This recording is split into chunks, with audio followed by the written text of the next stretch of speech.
Hello everyone, I'm Francis, and today I will be showing you how to perform web scraping with SwiftUI.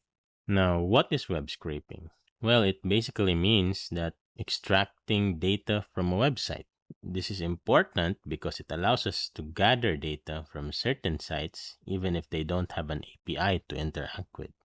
Thankfully, there's a third-party library called SwiftSoup, and it is a powerful tool that will help us perform web scraping using Swift. So without further ado, let's get started. Okay, so let's start off with creating our basic project. So let's select iOS and app. Next, let's try web scraping. Select the theme, which is your Apple account, and organization identifier. You can change this if you want. Interface is SwiftUI, language is Swift, and next. Okay, so we created our first basic project. We can now add SwiftSoup to it. So we will do that using Swift Package Manager, which is just file and add packages. Now just input your package URL or the GitHub page here, usually. And up next major version. It should be 2 since Swift 5 is version 2 point something. So just do that. Add package. Add the package to our target, which is web scraping Swift UI project. Add that. And as you can see here and below in our project dependencies, we have SwiftSoup 2.3.4 installed. Usually there's a README, and you'll be able to have a short glimpse of what this third-party library has to offer. And let's start our tutorial. If we look at the first entry of the documentation, there's a SwiftSoup test site here. And basically, this is a visual representation of how the third-party library works. And I'll show you. So here we have our basic HTML. And let's just parse it for P. So we will scrape all the P or paragraphs from this HTML. And as you can see here at the result, it took this paragraph called with the data, this is a SwiftSoup test page. Of course, we can get the title. Just click title and parse. And as you can see, we got try SwiftSoup as the title here. So that's basically how web scraping works and how easy it is to do when using this third-party library called SwiftSoup. So let's actually try doing it on a website. Okay, so to start off with, let's just try making a button so we can work with our third-party library basically. So just change this to button. Maybe name the button like run SwiftSoup. Okay. Add an action. Let's just say rest. Should be good. And let's try compiling. Test if our button works. And let's click it. As you can see, it's pressed. So let's start using SwiftSoup now. Okay, so let's start by importing our third-party library, which is called SwiftSoup right here. So SwiftSoup. And let me just paste my sample HTML here. Okay. Now that we have our HTML, we need SwiftSoup to parse it. So we will know if it's a valid HTML or not. So let's first let's do a do catch basically. So let's do let document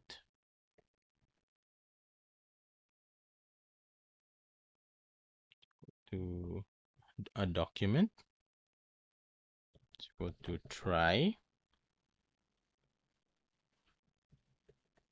SwiftSoup. Oops, sorry. SwiftSoup.parse and the HTML.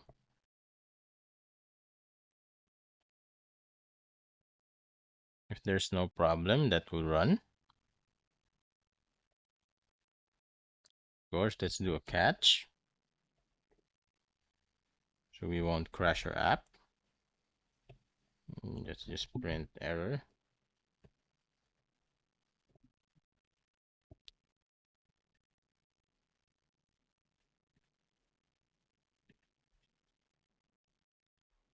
And that should be good. So if it's after trying, let's just print the document.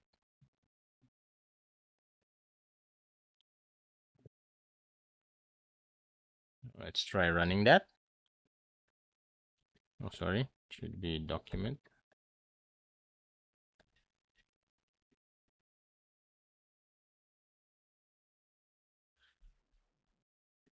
It should be actually return try. Okay. Of course, because it's inside a do, we need to try it first. Let's run that. So as you can see, we took the text of the document from this SwiftSoup. I mean from this HTML string,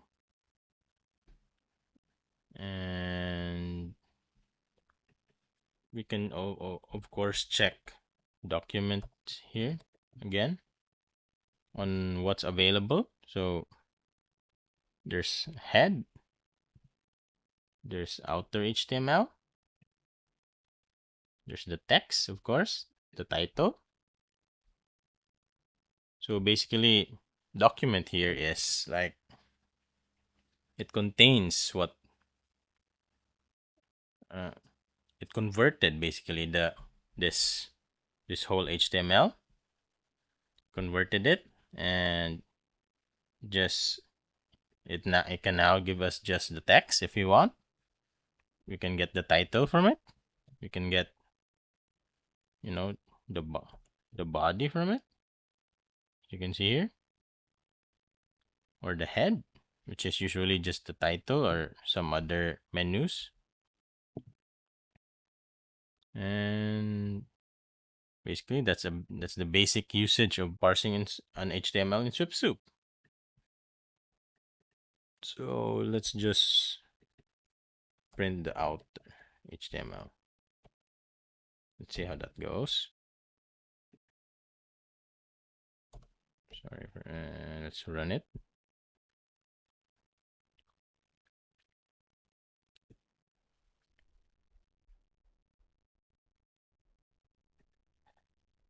Okay, as you can see, the outer HTML, this is actually what we fed the parser. So you can look at the HTML in its raw form. So that's the outer HTML. Of course, we can change that into title, and it will print out the title of the HTML. As you can see, parse,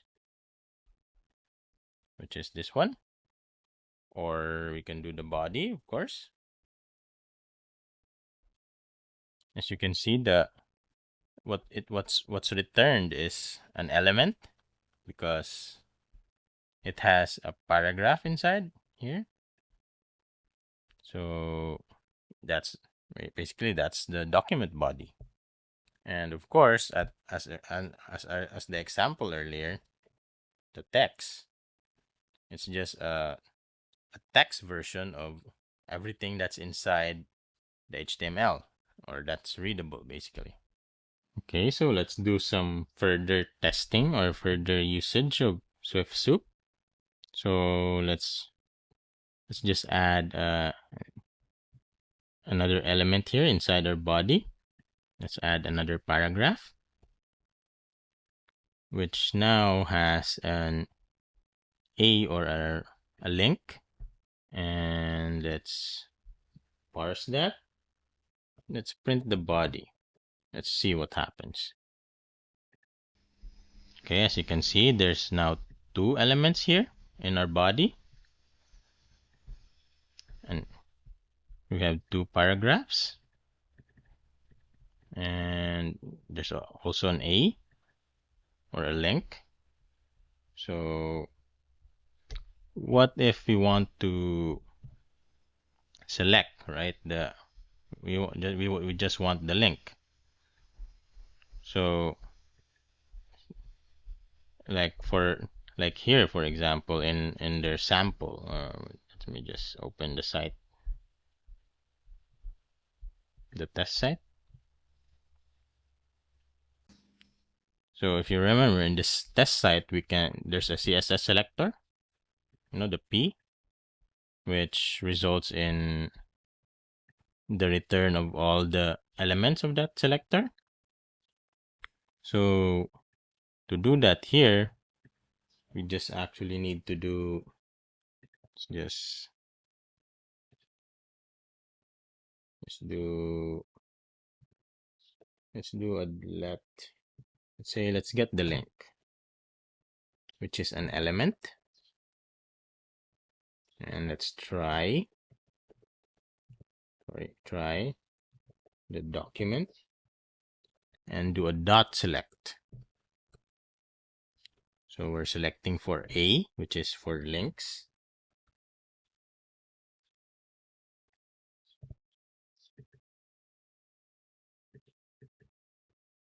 And let's do the first one. So document select. Oh, we need to unwrap it. There we go. And let's try printing that, shall we? So let's print the link. As you can see now, it just selected here our first instance of an A, of a link. So now what if you want to get the attribute here, let's say the example.com, or maybe just the text of the link, right? So what you do is, using this link element that we have, let's do let's say let's get the text of the link. So let's just do link text, which is a string basically. So let's try to get the link element text. So this actually gets the example. Let's print the link text. You can see example printed, just the example, the text. So if we want an attribute, it's actually just, let's just do ATR. Oops, should be good. It's actually link dot attribute, and the key of the attribute, which is an href, And that's basically it. Sorry. Let's just print the link attribute. And let's run. And as you can see, it took the value of the attribute here. Of course, it's possible to have different attributes, right? So like just do a dummy attribute. Just call it like that. Do a dummy value, Of course, there's a lot of other attributes. I'm just doing this for an example. So let's just print that.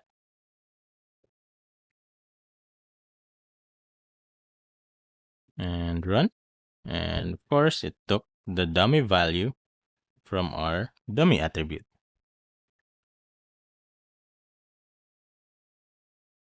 So that's basically it. That's how you select uh, select an element from the document.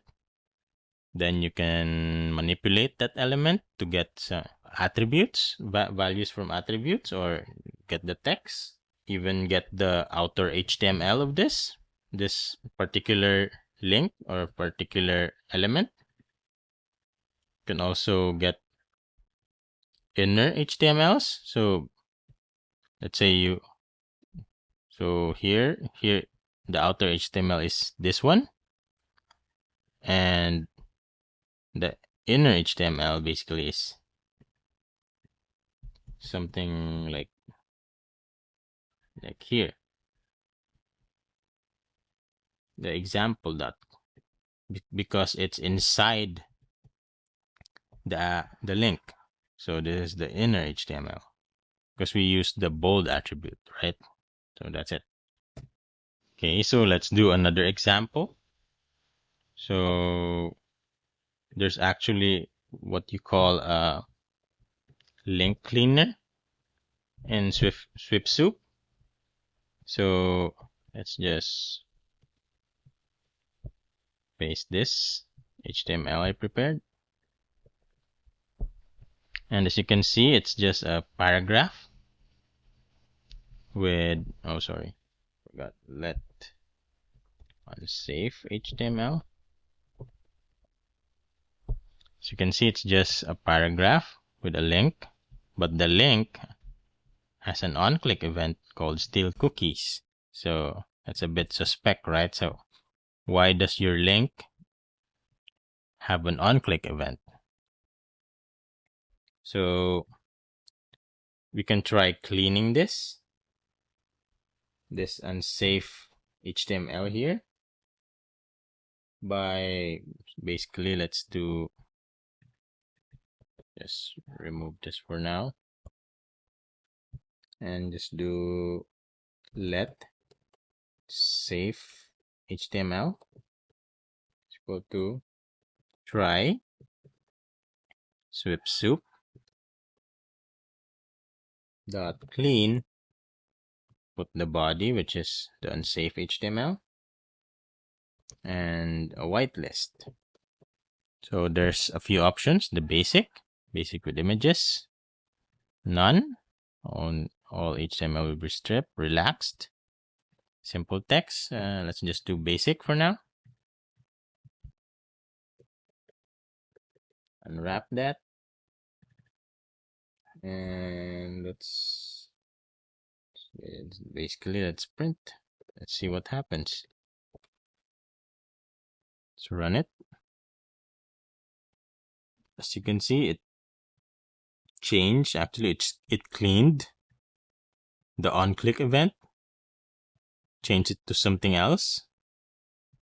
So the link or the HTML is now much safer. So it might be a good idea to, of course, when you're running an HTML, it might be a good idea to first run it in the clean SwiftSoup, and then before doing the parsing. That's basically it. That's the point of this clean feature, to make it safer to work with the HTMLs. Of course, since we already have like getter attributes, getter functions from SwiftSoup, there's also actually manipulation or setter attributes. So we can actually set some attributes, like let's say here, let's just do try document. Let's say let's select all the A's, right? All the links. And we want to change the attribute. You can see there's two. This one is the getter. This one is actually the setter. So let's do dummy, and let's change the value, like new value. Let's do that. Let's try printing the document after that. So run it. And as you can see, when we printed our document here in the link, we'll see that the dummy is now new value. Of course, this applies to all A elements. So if you do all paragraph elements, like let's say, let's call it new dummy, and maybe do another value. Let's run that. And as you can see in our paragraph, there's now an attribute called new dummy with another value here. You can also actually add classes. So add this one, add class name. Let's say maybe you want to add a rounded corner, Same as the attribute, of course, it will add a new class. As you can see here, it added a class, rounded corner. And that's basically it. That's the getters and of course setters of SwiftSoup. So this ends our session with SwiftSoup. Hopefully I was able to show you how easy it was to do some web scraping using third-party solutions or libraries. What could have been a quite complicated task of like getting and being able to manipulate this HTML elements data has now been simplified. And it's all thanks to the power of third-party libraries like SwiftSoup. Now, if you want to dive deeper into this, I suggest checking out the documentation. There are still lots of functionalities that we didn't cover, like this topic about DOM-like functionalities, get element by ID, by tag, by class, or, being able to manipulate HTML and text, append element, append text. So you can also do that and just check the documentation. There's a lot of stuff here, well documented. So to all contributors of SwiftSoup, of this library, thank you. Now, if you have any specific questions about this, definitely post it on our Code Crew forum and someone from the team will jump in to help. Remember to also use the ideas board to submit new topics or vote on the ones you'd like to see next. Again, this is Francis and thanks for watching. I'll see you next time.